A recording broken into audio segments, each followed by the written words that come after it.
সবাই কাজ করে করে হাঁপিয়ে যাচ্ছে আর আমি বসে থেকে থেকে হাঁপিয়ে যাচ্ছি। কি ভাবছো, এরকম আবার হয় নাকি? সত্যিই এরকম হচ্ছে, মানে আমার সঙ্গে হচ্ছে। যে মানুষ, মানে যে কোনো মানুষই যে কাজে সারাদিন ব্যস্ত থাকে, তাকে যদি এরকমভাবে বসিয়ে রাখা হয় তাহলে তার সঙ্গে কেমন হয় বলো তো? পুরো মনে হচ্ছে জেলখানার মধ্যে বন্দি করে রাখা হয়েছে। তার মধ্যে আবার রুলস আছে, এই করা যাবে না, ওই করা যাবে না, সেই করা যাবে না। যাই হোক, তোমরা এর আগের একটা ভিডিওতে দেখতে পেয়েছো যে আমার হাত কেটে গেছিলো, তারই কথা বলছি। আর আমার সঙ্গে এই অত্যাচারগুলো আমার বর আর মেয়ে দুজনা মিলেই করছে। কি আর বলবো, সারাদিন আমার কাজের ব্যস্ততায় কাটে। বরের ডিউটি, মেয়ের স্কুল, তাদের টাইম টাইম খাবার দেয়া, তাদের সময় মতো সব কিছু হাতের কাছে এনে দেয়া। কিন্তু এখন না, সেটা সম্পূর্ণভাবে উল্টোই হচ্ছে। এখন আমাকে নিয়ে সবাই ব্যস্ত। বুঝতে পেরেছো কেমন হচ্ছে আমার ঘরে? এই দেখো, সকালবেলা এই ঠাকুরের কাছ থেকেই শুরু করলাম। মানে মোটামুটি বুঝতে পারছি যে পুজো হয়ে গেছে, মানে আমার ঘরের সব কাজ হয়ে গেছে। তবে আমি নই, তোমাদের দাদাভাই সব কমপ্লিট করে গেছে। কমপ্লিট করে তারপরে সে ডিউটি চলে গেছে। চলো তোমাদের সঙ্গে সেটাই একটু একটু করে দেখাই। দেখো এখানে জামা কাপড় কেচে মেলে ধুয়ে মানে সব কমপ্লিট বলতে পারো। আমিও হয়তো এত ভালো রকমভাবে কাজ করতে পারি না। আজকাল আমার বর যেমনভাবে কাজ করছে, দেখো তোমাদের বাইরেটা দেখাই। কি করব বলো, ঘরে বসে বসে তো আমি একদম বোর হয়ে যাচ্ছি। তাই এই ব্যালকনিতে একবার একবার টিভি দেখছি, একবার গান শুনছি, এইভাবেই কাটছে। আর এইখানে জানো তো, এই যে এইরকমভাবে দেখছো কাঁচরা তুলে নিয়ে যাচ্ছে, কাঁচরা নয় ঠিক, এগুলো পাতা। ওই গাছের যে পাতাগুলো পড়ছে ওগুলো সব ঝাড়ু দিয়ে এরা এক জায়গায় করে তারপরে নিয়ে যায়।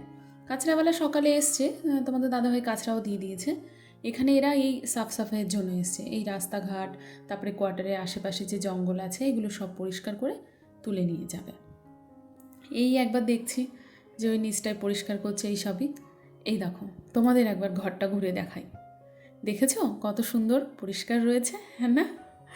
আর সকালবেলা এই গাছগুলোকেও জল দেওয়া হয়ে গেছে। তাই আমি দেখছিলাম যে মানে আমি অসুস্থ তো কী হয়েছে, কিন্তু আমার ঘরের কোনো কাজ কিন্তু আটকে নেই। যেদিন আমার হাতটা কেটেছিল না, আমি খুব ভয় পেয়েছিলাম কি করে হবে সব কিছু। কারণ তোমাদের দাদাভাই ডিউটির টাইম একদম সময়ে সময়ে, আর তখনই যেতে হয়। প্লাস মেয়ের স্কুল চলছে। আর যেহেতু আমি এখানে একা থাকি, মানে তোমরা সবাই জানো আমি এখানে কোয়ার্টারে হাজব্যান্ডের সঙ্গে থাকি, তো বাড়ির লোকের তো আনাগোনা এখানে নেই বলতে পারো। আর তাদের হেল্প পাওয়া তো অনেক দূরের কথা, হ্যাঁ না? তারা যদি এখানে থাকতো তাও ভাবা যেত। কিন্তু কী আর করব, সব আমাকে একাই করতে হবে, এটা ভেবেই আমার খুব ভয় লাগছিল। কিন্তু এখন আর ভয় নেই। আজকে প্রায় 4 দিন হয়ে গেছে আর আমার হাতও মোটামুটিভাবে শুকিয়ে যাচ্ছে। তবে আর 2-3 দিন গেলেই আমি সব কাজ করতে পারবো, এটা ভেবেই একটু আনন্দ হচ্ছে। কিন্তু তার আগে জানো তো, মনে মনে ভাবছি যে আমি কি ভেবেছিলাম আর কি হচ্ছে। আমি তো একরকম ভেবেছিলাম কি করে সব হবে, কিন্তু সবই তো হয়ে যাচ্ছে। চলো তোমাদের সঙ্গে এবার রান্নাঘরটা শেয়ার করি, সেখানে কি কি হচ্ছে। সেখানে আর কি হবে, টিফিন বক্সের লাইন পড়ে গেছে। এখানে যে আমার আপনজনরা আছে তাদের কাছ থেকে সব এসছে, সেই টিফিন বক্সেরই লাইন। ওই যে একটা কথাই বলে না, আপন থেকে পর ভালো, পর থেকে জঙ্গল ভালো। জানো তো, আমরা যখন এইরকম কোয়ার্টারে আসি তখন এখানে কিন্তু আমাদের নিজেদের কেউ নয়, কিন্তু নিজের থেকেও বেশি তারা। তাদের বাড়ি থেকেই আসা এই টিফিন বক্স। আর খালি এখন দেখতে পাচ্ছ, এগুলো রোজই ভরে ভরে আসতো। আর দেখো এখানে তোমাদের দাদাভাই বানিয়েছে পালক পনির, এটা সকালে মেয়ের টিফিনের জন্য বানিয়েছিল। সকালবেলার টিফিনটাও বানিয়ে দিত, আর দুপুরেও যে আমাদের যারা আপনজন আছে বললাম তাদের বাড়ি থেকে খাবার আসতো। রাতেও তাই, কারণ দুপুরবেলা তো তোমাদের দাদাভাই ব্যস্ত হয়ে যায় ডিউটিতে, সে আর বানাতে পারবে না। রাতেরটা তাও বানাতে পারে, কিন্তু এতটাই তারা ভালোবাসে, বানাতে কিছুতেই দেবে না। এই হচ্ছে আমাদের আপনজনদের কাহানি।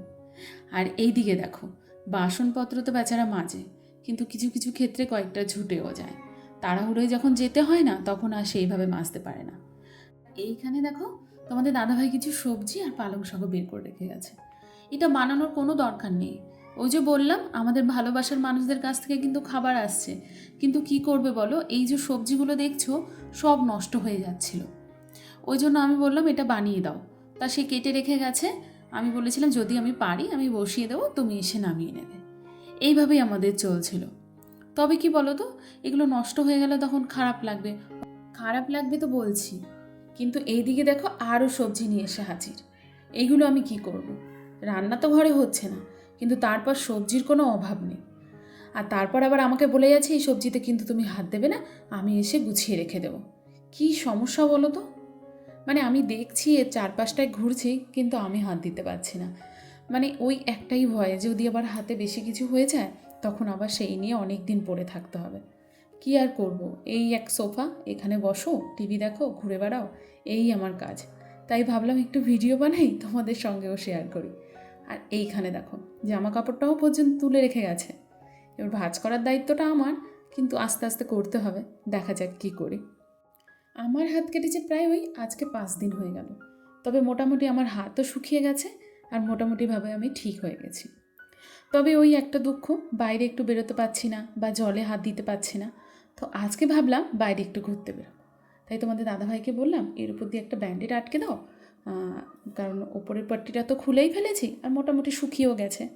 তা বললো ঠিক আছে, কিন্তু সে আটকাতে গিয়ে আরেক কাহানি, ব্যথাটা তো সেইভাবেই কমেনি। তো যাই হোক, ওই রকমভাবে একটা ব্যান্ডেড আটকে তারপরে একটু বাইরে গেলাম সবার সঙ্গে দেখা করতে।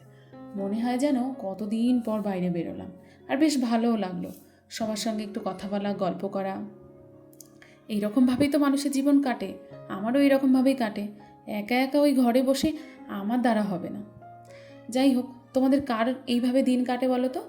কে একা একা এরকমভাবে দিন কাটাতে ভালোবাসো? আমার তো মনে হয় কেউ এরকম নেই। তবে ভগবান করে কারোর যেন এরকম দিন নাও আসে। সত্যিই বলছি, যারা কাজের মানুষ তাদেরকে যদি এরকমভাবে বসিয়ে দেওয়া হয় তবে খুব কষ্টকর ব্যাপার। আমার ক্ষেত্রেও সেটা হয়েছে। সারাদিন আমার কাজ করেই কাটে, ব্যস্ততার মধ্যেই কাটে। তার মধ্যে আমার একটা ছোট্ট ইউটিউব চ্যানেল আছে, তোমরা সবাই জানো, তাতে ভিডিও বানানো এইসব করেই আমার দিন কাটে। কিন্তু সেটা যদি পুরোপুরিভাবে বন্ধ হয়ে যায় তাহলে আমার দিন কী করে কাটবে? তবে হ্যাঁ, এখন আমি অনেক ভালো আছি, অনেক সুস্থ আছি। আর তোমাদের সঙ্গে এই ভিডিওটা শেয়ার করার আমার খুব ইচ্ছে ছিল, তাই শেয়ার করলাম। চলো তাহলে, তোমাদের সঙ্গে আবার দেখা হবে নেক্সট কোনো ব্লগ ভিডিওতে বা কোনো রেসিপিতে। তোমরা সবাই খুব ভালো থেকো, সুস্থ থেকো। টাটা।